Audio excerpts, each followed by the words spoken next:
जब महाराज युधिष्ठिर ने सुना कि श्री कृष्ण ने लीला पूरी कर ली है और आपसी कला के कारण यादव नष्ट हो गए हैं, तो उन्होंने अर्जुन के पौत्र परीक्षित का राजतिलक कर दिया।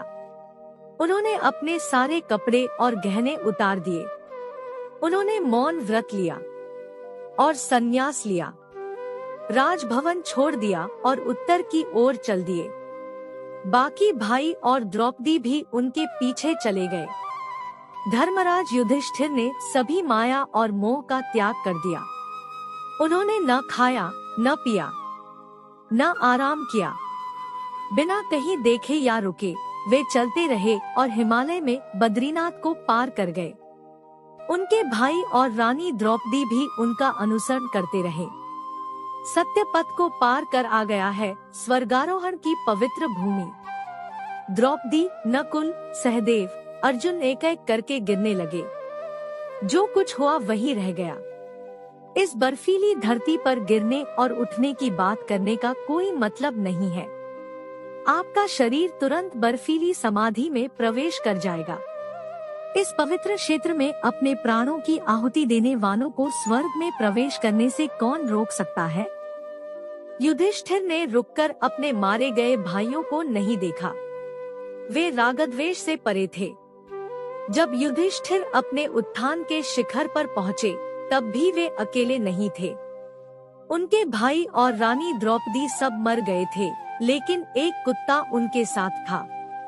इस कुत्ते ने हस्तिनापुर से उनका पीछा किया था। जैसे ही वे शिखर पर पहुँचे तो विमान में बैठे इंद्र स्वयं आकाश मार्ग से नीचे आए। उन्होंने युधिष्ठिर को नमस्कार किया। आपके धर्म कर्म के कारण स्वर्ग अब आपका है। कृपया विमान में बैठें। अब युधिष्ठिर ने अपने भाइयों और द्रौपदी को स्वर्ग ले जाने की प्रार्थना की। दोवराज ने कहा, वे पहले ही वहां पहुंच चुके हैं। युधिष्ठिर ने एक और प्रार्थना की, मुझे विमान में यह कुत्ता भी चाहिए। इंद्र ने कहा, जब आप धार्मिक हैं, तो ऐसा क्यों कहते हैं? एक कुत्ता स्वर्ग कैसे जा सकता है? यह काफी है कि यह अशुद्ध प्राणी मुझे देख सके। युधिष्ठिर ने कहा, वह मेरा आश्रित है।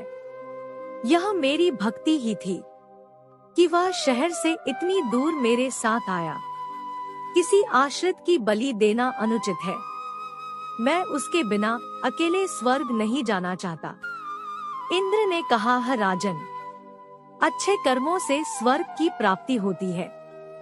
यदि वह एक पुण्य आत्मा होता तो वह निम्न योनि में क्यों पैदा होता? युधिष्ठिर ने कहा, मैं उन्हें अपने पुण्य का आधा भाग प्रदान करता हूँ। धन्य है आप, धन्य है आप युधिष्ठिर। मैं तुमसे अत्यंत प्रसन्न हूँ। युधिष्ठिर ने देखा कि कुत्ते का रूप छोड़ने के बाद धर्म के सच्चे देवता यम उनके सामने खड़े हैं और उन्हें आशीर्वाद दे रहे हैं।